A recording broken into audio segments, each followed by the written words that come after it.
जिले सिद्दीपेट के हुस्नाबाद टाउन में मौजूद इंतहाई नागुफ्ता और खस्ताहाल सड़कों की फौरी मरम्मत और दुरुस्तगी करने का मुतालबा करते हुए अवाम ने कहा कि सिद्दीपेट तवरंगल, हुस्नाबाद तजनगांव और हुस्नाबाद करीमनगर रियासती शाहराह पर जगह जगह गड़े पड़ने के सबब राहगीरों और मुसाफिरों को आमदोरफ्त में मुश्किलात पेश आ रही हैं। सड़कों पर जगह जगह बरसाती और गंदा पानी जमा रहने के नतीजे में मच्छरों की अफजाइश हो रही है। उन्होंने फौरी इस जानिब तवज्जो मरकूज करने का सरकारी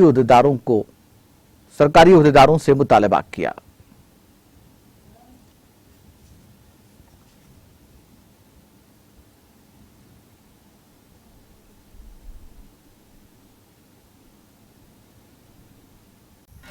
नाज़रीन, हमारे टीटीवी न्यूज़ को सब्सक्राइब करिए, बेल आइकॉन को प्रेस करिए, शेयर करिए और लाइक करना ना भूलें। और किसी एडवर्टाइजमेंट से मुताल्लिक जानकारी के लिए हमारे इस नंबर पर कांटेक्ट कीजिए।